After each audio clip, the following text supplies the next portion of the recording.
అఖిల భువన దీపం భక్త చిత్తాభిసూర్యం సురగుణముని సేవ్యం తత్వమస్సాదిలక్ష్యం హరిహరసుతమీశం తారక బ్రహ్మరూపం శబరిగిరినివాసం భావయే భూతనాదం. స్వామి శరణమయ్యప్ప. ప్రేమైన ఆత్మబంధువులారా, మనం కిందటి సారి మనం చెప్పుకున్నటువంటిది ఏంటంటే, కరలి అరచేత కంబంబు నదులుగా చేయుటను ఒడలి అసరేశ్వరుని ఉరమును జీరి వధించితి నరహరి రూపావతార నగధర కృష్ణ అని చెప్పేసి చెప్పటం జరిగింది ఈ పద్యాన్ని. ఇది ఈ యొక్క హిరణ్యకశిపుని గురించి మాట్లాడుకునేటప్పుడు, ఈ యొక్క కృష్ణావతారంలో ఉంటున్నప్పుడు ఈ కృష్ణ శతకాన్ని రాసేటువంటి కృష్ణ శతకంత మనకి ఈ పద్యాన్ని చెప్పడం జరిగింది. జయ విజయులు అనేటువంటి వాళ్ళు ఒకళ్ళు జయమైతే ఒకళ్ళు విజయము అనేటువంటి పేరు కలిగినటువంటి వీళ్ళని దానవులుగా చిత్రీకరించారు అనేటువంటి విషయంలో నేను మాట్లాడటం జరిగింది.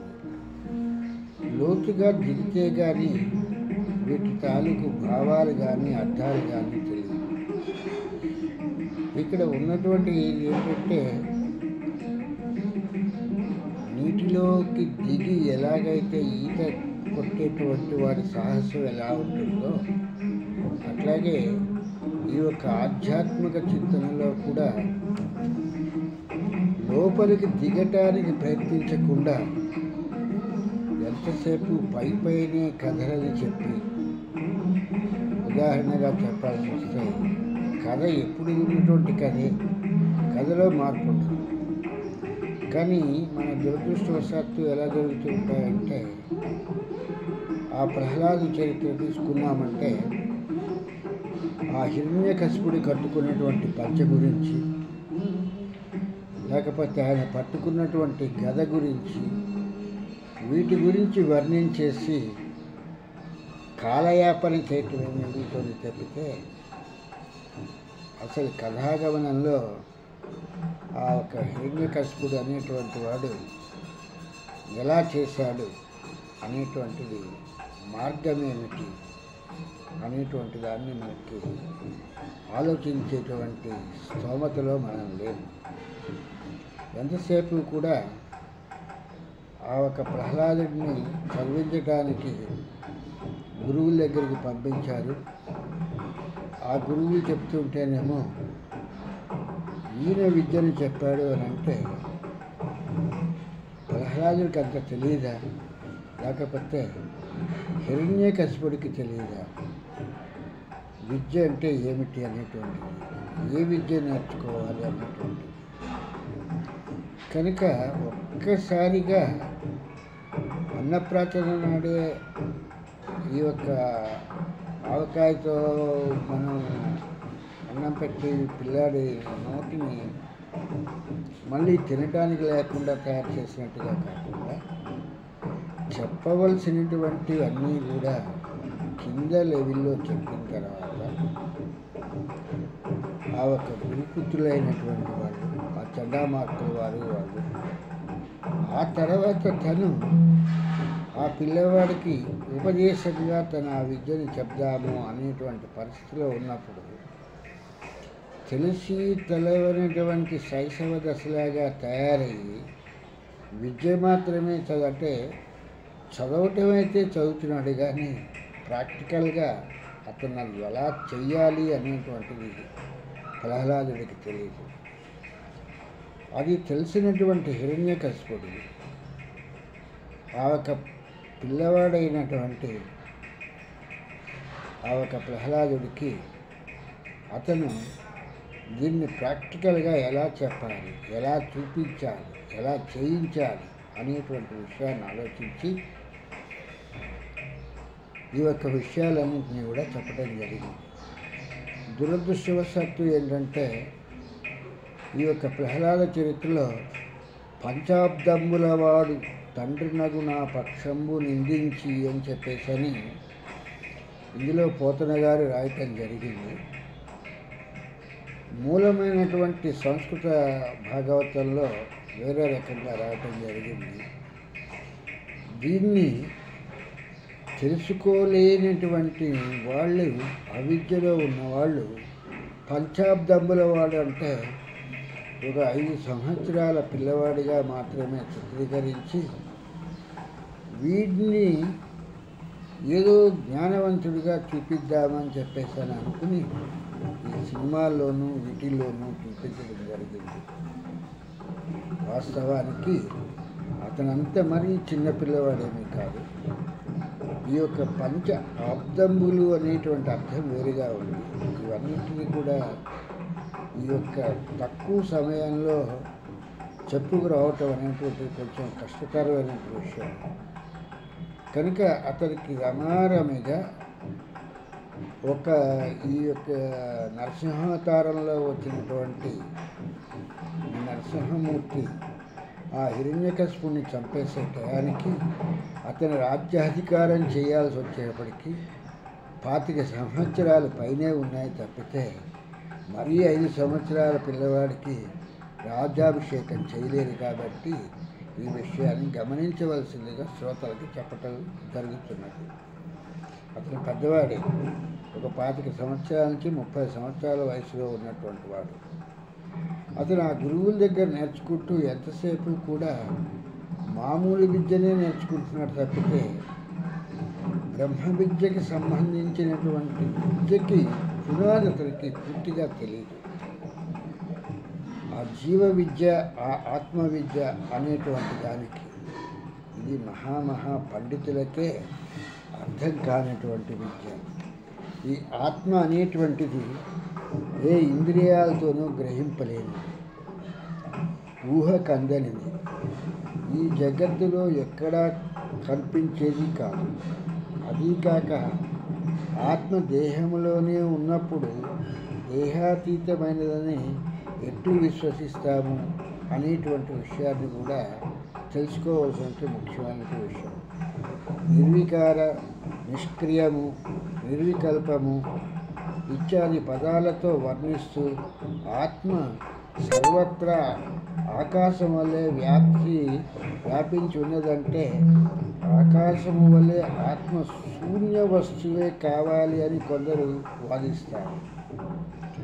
అట్టి బుద్ధిహీనులచే ఈ శ్లోకంలో ఆచార్యుల వారు సమాధానం ఇస్తున్నారు. ఏమని ఇస్తున్నారంటే, శూన్యం కాదురా ఆకాశం అనేటువంటిది. ఓ మూర్ఖుడా, స్వయం జ్యోతి అయిన ఆత్మ నీలో ఉండబట్టే నీ జీవితాంతము నువ్వు ఉచ్ఛ్వాస నిశ్వాసలతో నీ ఉనికిని వ్యక్తపరుస్తున్నావు. నిన్ను నీవు చూసుకుంటూ నేనున్నానని ఎవరైనా ప్రశ్నిస్తే ఆ ప్రశ్నకు సమాధానం చెప్తున్నావు. అంతర్యామి అసలు నువ్వు నీ శరీరంలోనే ఉంటున్నావు అన్నటువంటి సంగతి నీకు తెలియటలేదు. దీన్ని సత్తు అని చెప్పేసి అని అంటారు. ఇది శృతివాక్యమైనటువంటి ఉపనిషత్తులు ఇవి చెప్తున్నటువంటిది. నీ హృదయస్థానంలో సర్వదా ఉండే ఆత్మనే పురుషుడని, అదియే బ్రహ్మమని, ఈశ్వరాంశమని ఉద్ఘోషిస్తున్నవి. ఋతమే పరమ సత్యము వేదవాక్యములో చెప్పుతున్నటువంటి వాక్యాలన్నింటినీ కూడా ఆ ఒక్క ప్రహ్లాదుడికి చెప్పాలి అనేటువంటి తపనతో తెలిసి తెలవని తత్వంలో మాట్లాడుతున్నటువంటి ఆ ప్రహ్లాదుడికి ఈ హిరణ్యకశిపుడు చెప్తున్నటువంటి విషయాలు.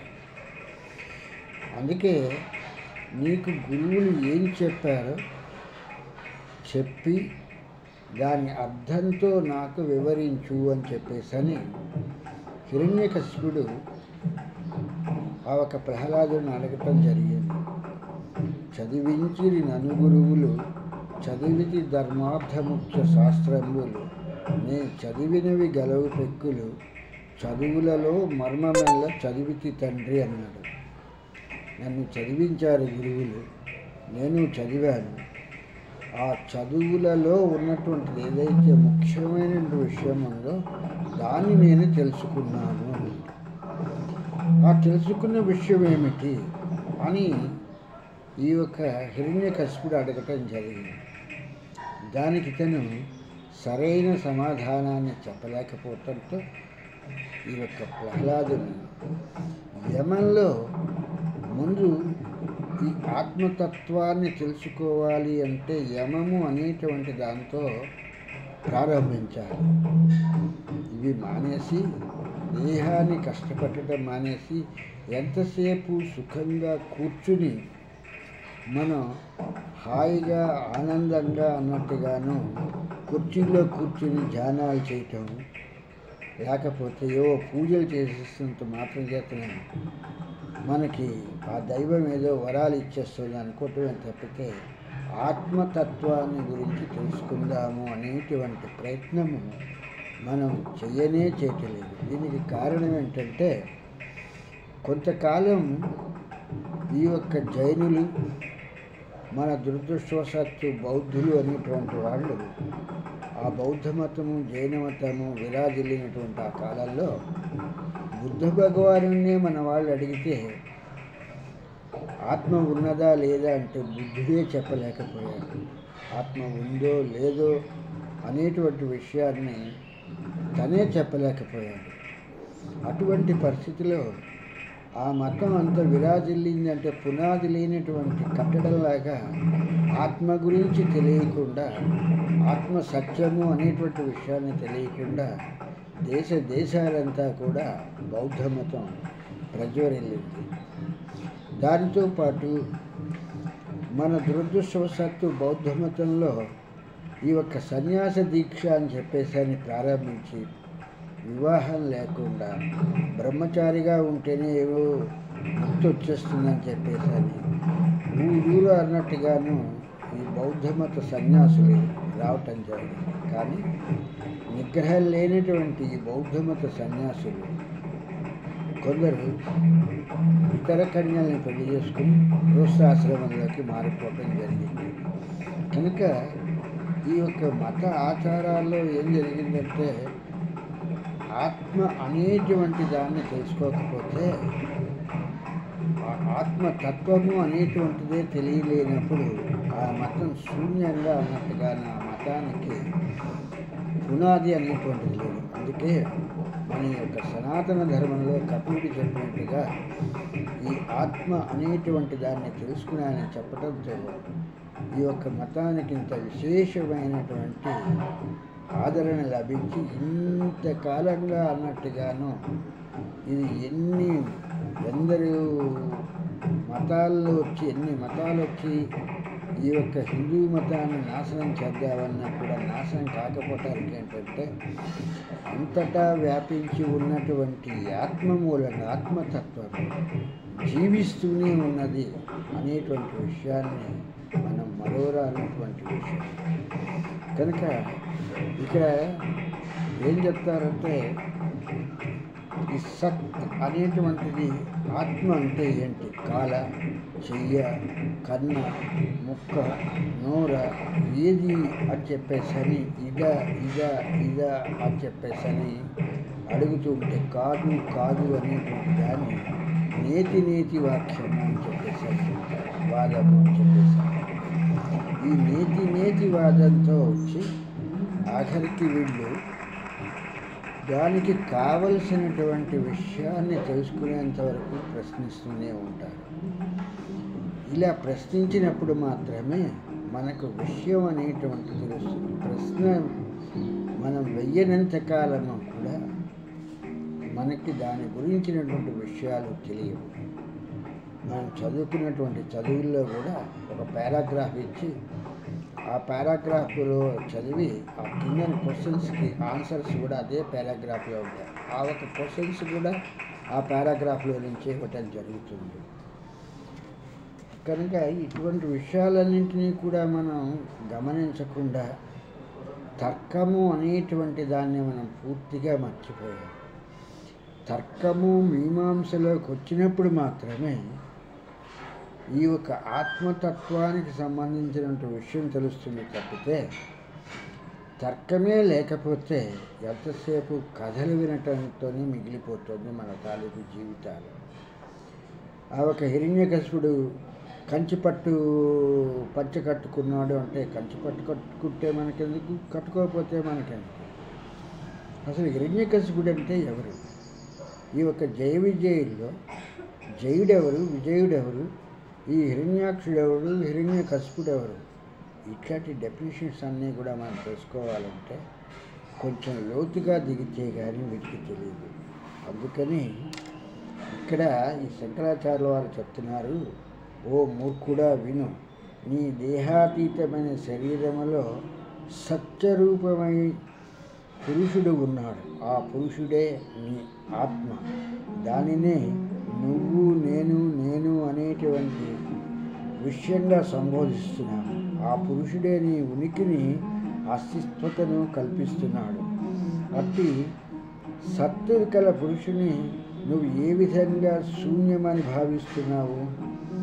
పలు ఉపనిషద్వాక్యాల ద్వారా నీ శరీరంలో ఉన్నటువంటి ఆత్మయే బ్రహ్మరూపమని, ఆ బ్రహ్మయే నీవని నిర్ధారిస్తున్నవి.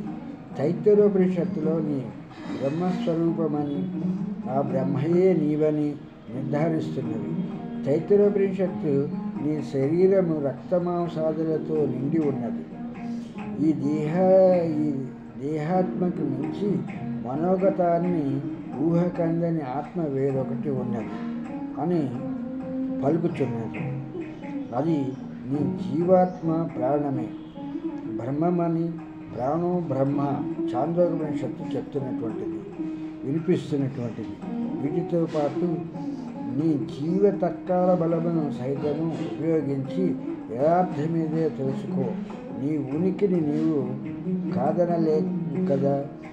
పరమాత్మమైన నీ ఆత్మ యొక్క దర్శన భాగ్యము నీ వంటి అజ్ఞానులకు కుదురుట బహు కష్టము. కాబట్టి పరమ సత్యాన్ని తెలుసుకుంటకు సద్గురువులను ఆశ్రయించి శ్రవణము, మననము, నిధిని వీటి ద్వారా నీవు సమాధిలోకి వెళ్ళినప్పుడు మాత్రమే నీకు ఆత్మ అనేటువంటిది నీకు కనిపిస్తుంది. తప్పితే మీద కూర్చుని ఎంతసేపు నీవు ఏవో చెప్పేటువంటి మాటలు వినేసి నువ్వు ధ్యానాదులు చేసేస్తే నీకు ఆత్మ ఏమీ కనిపించదు. దానికి కావలసినటువంటి వస్తు పరిజ్ఞానం వేరు. ధ్యానం దేనికి చేస్తున్నట్టు? ఆత్మకి కాదే చేస్తున్నటువంటిది. ఇది జీవుడు అనుకరిస్తున్నటువంటి ఒక అనుకరణ. కనుక ఇటువంటి విషయాలన్నీ తెలుసుకోవయ్యా అని చెప్పేసి నా ప్రహ్లాదుడికి చెప్పి, నువ్వు చూస్తున్నటువంటి ఆ దైవము ఎందులో ఉన్నది అని చెప్పేసి అడగటం జరిగింది. అంతటా ఉన్నాడు అని ప్రహ్లాదుడు చెప్పగానే, ఈ స్తంభంలో ఉన్నాడా అని చెప్పేసి అడిగితే, ఉన్నాడు అని చెప్పేసి అన్నప్పుడు, ఎలా ఉన్నాడు అని అంటే ఈయన నరసింహాకృతిలో ఉన్నాడు అని చెప్పేసి ప్రహ్లాదుడు చెప్పడం జరిగింది. మరి నిజ నిర్ధారణ జరగాలి కదా. అందుకని చెప్పేసరి ఆ స్తంభాన్ని ఈ హిరణ్యకశిపుడు పగలగొట్టడం జరిగింది. ఈ హిరణ్యకశిపుడు పగలగొట్టినప్పుడు అందులోంచి వచ్చినటువంటి ఆ నరసింహస్వామి వీళ్ళిద్దరికీ కూడా దర్శనమిచ్చి తనని తనలోకి కలిపేసుకున్నాడు. హిరణ్యకశిపుని తనలోకి తీసేసుకున్నాడు. దానికే హిరణ్య గర్భుడు అనేటువంటి పదాన్ని ఉపయోగించడం జరిగింది, ఈ హిరణ్యము అనేటువంటి పదాన్ని. కనుక ఇలాంటి విషయాలు లోతుగా వెళ్ళి తెలుసుకుంటే కానీ ఈ కథలలో ఉన్నటువంటి విషయాలు ఏవి మనకు అర్థం కాదు. కాబట్టి సాధ్యమైనంత వరకు కూడా బ్రహ్మ విద్య తెలిసినటువంటి గురువులను ఆశ్రయించి, దొంగ గురువుల్ని కాకుండా ఈ యొక్క బ్రహ్మ విద్య, బ్రహ్మాండమైనటువంటి విద్య తెలిసినటువంటి గురువులను ఆశ్రయించి మన జీవితాలను చరితార్థం చేసుకుందామని ఆ వెంకటనాథుడి కృపతో, ఆ అయ్యప్ప అనుగ్రహంతో మనకు సరైన గురువులు దొరుకుతారనుకుంటూ స్వామి శరణం, స్వామి శరణం, స్వామియే శరణం అయ్యప్ప.